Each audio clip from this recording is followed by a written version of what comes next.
ඉංග්‍රීසි ඉගෙන ගනිද්දී මම අපි ඉංග්‍රීසි කතා කරනකොට එහෙමත් නැත්නම් ඉංග්‍රීසි වලින් මොන හරි දෙයක් ලියනකොට වාක්‍යයක් හදාගන්න කොහොමද කියන එක අපි දැනගන්න ඕන අත්‍යවශ්‍ය කාරණා. ඉතින් අද මම කතා කරන්නේ කොහොමද ඉංග්‍රීසි වලින් වාක්‍යයක් හදාගන්නේ කියන එක.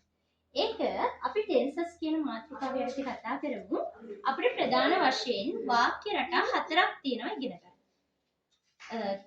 simple tense, continuous tense, perfect tense, perfect continuous tense විදියට. මේ හැම වාක්‍ය රටාවක්ම අපි present, past, future කියන කොටස් තුනකට තමයි කතා කරන්නේ. එතකොට අද මම කතා කරන්නේ active voice වාක්‍ය හැදෙන්නේ කොහොමද කියලා. එතකොට active voice වාක්‍ය 12ක් තියෙනවා අපිට ඉගෙන ගන්න. මේ ප්‍රධාන වාක්‍ය රටා හතර යටතේ අනුමාත්‍රකාත් එක්ක present, past, future විදියට කොටස් තුනකට බෙදිලා. එතකොට එහෙනම් අපි මුලින්ම ඉගෙන ගමු කොහොමද සාමාන්‍යයෙන් සරල ඉංග්‍රීසි වාක්‍යයක් ඉංග්‍රීසි වලට ට්‍රාන්ස්ලේට් කරගන්නේ කියලා. අපි ඕනම වාක්‍යයක් ඉංග්‍රීසි වලට ට්‍රාන්ස්ලේට් කරගන්නදී අපි දැනගන්න ඕන මේ ස්ට්‍රක්චර් එක මොකක්ද කියන්නේ. එතකොට සිංහලෙන් අපි වාක්‍යයක් ලියන්නේ කර්තෘ කර්මය ක්‍රියාව කියන පිළිවෙලට. උදාහරණයක් විදිහට මම බත් කනවා. හැබැයි අපි ආව ඉංග්‍රීසි වලට ට්‍රාන්ස්ලේට් කරනකොට අපිට මේ කියන පිළිවෙලට මෙයාව ඉංග්‍රීසි වලට ට්‍රාන්ස්ලේට් කරන්න බෑ. සිංහල වලදී වගේම ඉංග්‍රීසි වලදී මුලින්ම අපි ලියන්නේ සබ්ජෙක්ට් එක. මෙතෙන්දී මම කියන සබ්ජෙක්ට් එක ඉංග්‍රීසි වලට ට්‍රාන්ස්ලේට් වෙනවා I විදියට. දෙවෙනියට අපිට සිංහල වාක්‍යයේදී කර්මය තිබුණට ඉංග්‍රීසි වලදී දෙවෙනියට අපිට කර්මය තියන්න බෑ. අපි ඉංග්‍රීසි වාක්‍යයේදී දෙවෙනියට තියන්නේ සිංහල වාක්‍යයේ තුන්වෙනියට තියෙන ක්‍රියාපද. එහෙනම් දෙවෙනියට අපි ගන්නෙ ක්‍රියාපද verb එක. I eat විදියට. තුන්වෙනියට අපි සිංහල වාක්‍යයේ දෙවෙනියට තියෙන ඔබ්ජෙක්ට් එක තමයි ඉංග්‍රීසි වාක්‍යයට ගන්න. I eat rice. මේ වාක්‍යයේ ඔබ්ජෙක්ට් එක rice. එයාව අපි ඉංග්‍රීසි වාක්‍යයේ තුන්වෙනියට තමයි ගන්න. එහෙනම් අපි ඉංග්‍රීසි වලින් වාක්‍යයක් හදනකොට subject, verb, object කියන ස්ට්‍රක්චර් එකට තමයි වාක්‍යයක් හදන්නේ. අපි බලමු එහෙනම් මේ sentence එක කොහොමද අපි simple tense එකත් එක්ක continuous tense එකත් එක්ක perfect and perfect continuous tense එකත් එක්ක use කරන්නේ කියලා. simple tense එකේ අර මම කලින් කිව්වා වගේ present, past, future විදියට කොටස් තුනක් තියෙනවා. simple present tense එකෙන් අපි කියන්නේ සාමාන්‍යයෙන් අපි එදිනදා ජීවිතයේ දිනපතා කරන දේවල්. එහෙමත් නැත්නම් අපි පුරුද්දකට හරි රටාවකට හරි කරන දේවල්. අවුරුද්දකට සැරයක් වෙන්න පුළුවන්, සතියකට සැරයක් වෙන්න පුළුවන්, මාසෙකට සැරයක් වෙන්න පුළුවන්. මේ වගේ මොනවා හරි කාලයකට සැරයක් කරන දේවල්. එහෙමත් නැත්නම් දිනපතා කරන දේවල්, daily routines. එතකොට කලින් කිව්ව වාක්‍යෙම තමයි මම මෙතන මේ simple present tense වාක්‍ය විදිහට අරන් තියෙන්නේ. මම බත් කනවා. I eat rice. එයා past tense වෙද්දී මම බත් කෑවා. වෙනසකට වෙන්නේ මෙතෙන්දි කනවා කියලා තීච්ච verb එක past tense වෙද්දී කෑව විදියට වෙනස් වෙලා තියෙනවා. එයා ඒ විදිහටම තමයි ඉංග්‍රීසි වාක්‍යයේදී verb එක විතරයි වෙනස් වෙන්නේ. simple present tense වලදී I eat rice විදියට තිබුණා. එයා simple past වෙද්දී eat වල past tense එක අරගෙන තියෙනවා I ate rice. එහෙනම් simple past tense වාක්‍යයක් හදනකොට verb එක past tense එකෙන් තියන්න ඕන. ඊළඟට යා future tense එකේදී මම බත් කාවි. මෙතෙන්දී will කියන helping verb එක අපි verb එක ඉස්සරහින් ගන්නවා. යා future කියලා පෙන්නන්න. will වලට පිටපස්සේ අනිවාර්යයෙන්ම verb එකේ verb stem එක අපි තියන්න ඕන. එතකොට I will eat rice. මේ වාක්‍ය තුනේදී මාර්ක් වෙනවා ඇති. verb එක විතරයි වෙනස් වෙන්නේ.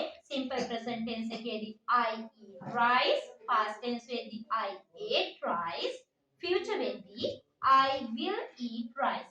eat, ate, will eat විදියට verb එක විතරයි මෙතනදී වෙනස් වෙන්නේ. ඊළඟට අපි කතා කරන්නේ continuous tense එක ගැන.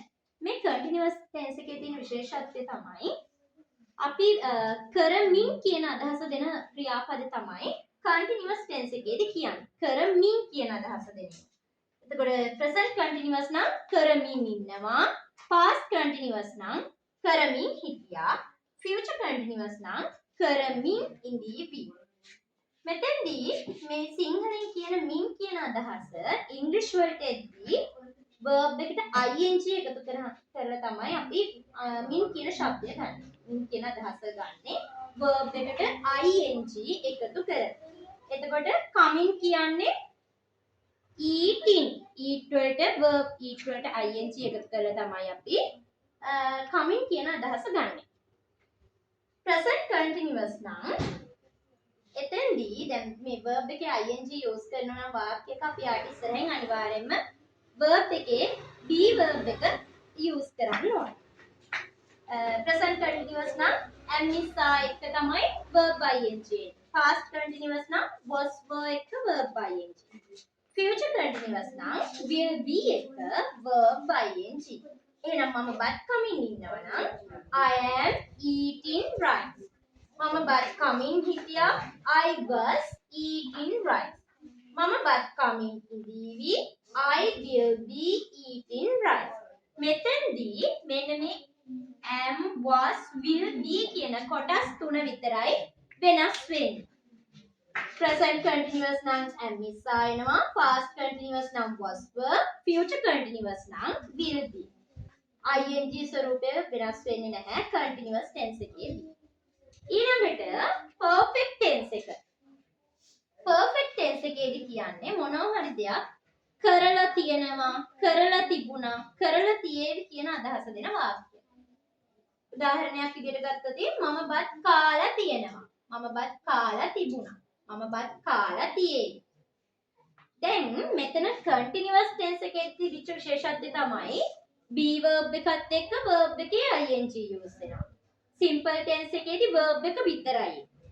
perfect tense එකේදී has have had will have එක verb එකේ past participle එක use වෙනවා.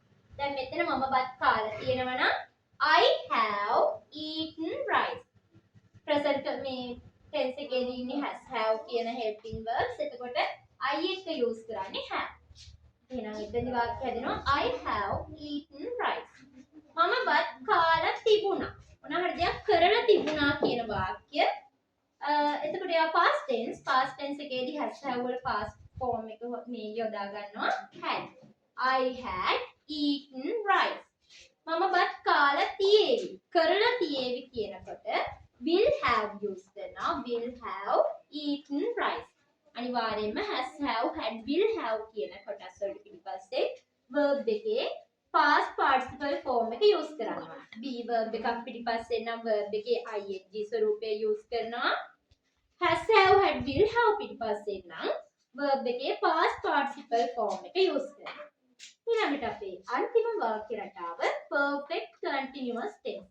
perfect continuous tense කියන්නේ continuous tense එකේයි perfect tense එකේයි එකතුවක්. එතකොට මොනවා හරි දෙයක් කරමින් ඉඳලා තියෙනවා, කරමින් ඉඳලා තිබුණා, කරමින් ඉඳලා තියේවි. මෙන්න මේ අදහස දෙන වාක්‍ය තමයි perfect continuous tense එකේදී හැදෙන්නේ. මම බත් කමින් ඉඳලා තියෙනවා. එතකොට I have been eating rice. ඇයි මෙතන been එකක් එකතු වෙන්නේ? මම කලින් කිව්වා has have had will have වලට පිටිපස්සේ අනිවාර්යයෙන්ම අපි කියන්නේ verb එකේ past participle form. හැබැයි දැන් මෙතෙන්දී perfect continuous වල perfect tense එකේ continuous tense වල එකතුවක් වුණාට පස්සේ continuous නම් අනිවාර්යයෙන්ම verb එකේ ing form එක තියන්න ඕන කියලා කිව්වා. එකම verb එකක් ඇතුලේ past participle එකයි continuous එකයි දෙකම පෙන්වන්න බැරි නිසා තමයි has have පිටිපස්සෙන් verb එකේ past participle තියනවා කියලා පෙන්වන්න been කියන be කියන ක්‍රියාමූලයේ verb past participle එක තමයි been කියන්නේ. එතකොට been කියන past participle ස්වරූපය අරගෙන තියෙනවා has have had වලට පිටපස්සේ continuous බව පෙන්වන්න verb එකට ing එකතු කරන්න පුළුවන්. අපි මෙතන been කියන කෙනාව use කරන නිසා. එහෙනම් වාක්‍ය හැදෙනවා I have been eating rice. මම බත් කමින් ඉඳලා තිබුණා නම් I had been eating rice.